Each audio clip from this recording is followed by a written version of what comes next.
Bismillahirrahmanirrahim. Assalamu alaikum students. Hope you all are fine and doing well. I am your maths teacher of class 6. Today we are going to start our lecture number 35. Lecture 35 में हम 2.1 question number 2 और 3 समझेंगे. Question number 2 है हमारे पास, right 3 rational numbers between 2 and 3. हमने rational number लिखने हैं किसके बिटवीन 2 एंड 3 का. रैशनल नंबर को हम फ्रैक्शन की फॉर्म में भी लिख सकते हैं और इम्प्रॉपर फ्रैक्शन की फॉर्म में भी लिख सकते हैं. अब 2 और 3 के दरमियान जो रैशनल नंबर आएंगे हमारे पास, वो हमारे पास होगा एक 2 होल नंबर 1/2, एक हमारे पास होगा 2 होल नंबर 1/3 और एक हमारे पास होगा 2 होल नंबर 1/4. ये 3 रैशनल इम्प्रॉपर फ्रैक्शन में हमारे पास नंबर आ जाएंगे जो हमारे पास 2 और 3 के दरमियान लाई करेंगे. अब अगर हम इन इम्प्रॉपर फ्रैक्शंस को प्रॉपर फ्रैक्शन में कन्वर्ट करते हैं जो हमने रफ वर्क में किया हुआ है, तो ये हमारे पास 2 और 3 के नंबर लाइन में हमारे पास लाई करेंगे. अब अगर हम 2 होल नंबर 1/2 को प्रॉपर फ्रैक्शन में कन्वर्ट करते हैं हमारे पास 5/2 आएगा. अब जब 5/2 को डिवाइड करेंगे तो हमारे पास क्या आता है 2.5. अब 2 और 3 के दरमियान 2.5 लाई कर सकता है नंबर लाइन पे, तो इसलिए ये हमारे पास ऐड हो सकता है इन नंबर्स के बीच में. अब इस तरह से हमारे पास है 2 होल नंबर 1/3. जब इसको हम प्रॉपर में करेंगे तो हमारे पास आंसर आएगा 7/3 और 7/3 को जब हम डिवाइड करेंगे तो आंसर आएगा 2.3. अब 2.3 भी 2 और 3 के दरमियान लाई कर सकता है. और इसके अलावा हमारे पास लास्ट है 2 होल नंबर 1/4. जब हम इसको इम्प्रॉपर से प्रॉपर में करेंगे तो हमारे पास आंसर आएगा 9/4 और जब 9/4 को डिवाइड करेंगे तो इसका आंसर आता है 2.2.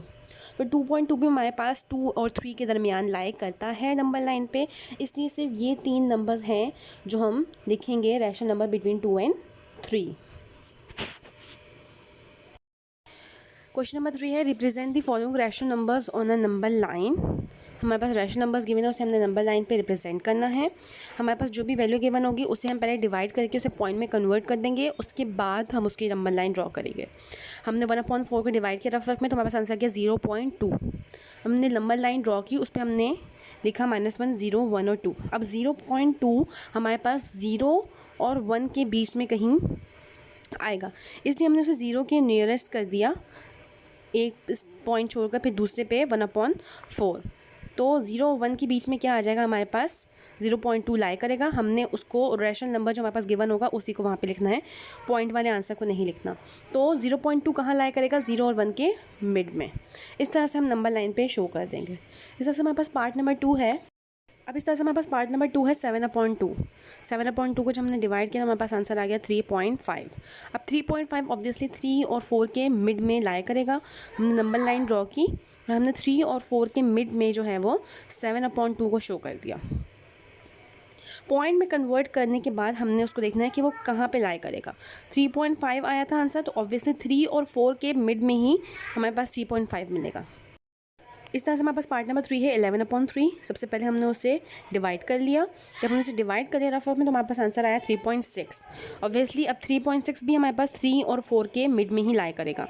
हमने एक नंबर लाइन ड्रॉ कर ली, 3 और 4 के मिड में हमने क्या कर दिया 11/3 को लाई कर दिया. जब डिवाइड किया तो आंसर आया था 3.6.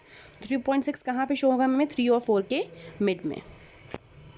पॉइंट में कन्वर्ट करने के बाद हमने अपनी नंबर लाइन को पॉइंट वाली वैल्यू को देखते हुए नंबर लाइन में फिक्स करना है.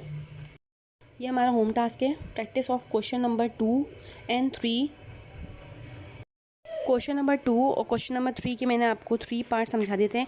उन 3 पार्ट समेत आपने बाकी के रिमेनिंग पार्ट अपने एआई में प्रैक्टिस करनी है. Hope you understand the lecture. Thank you. अल्लाह हाफिज़.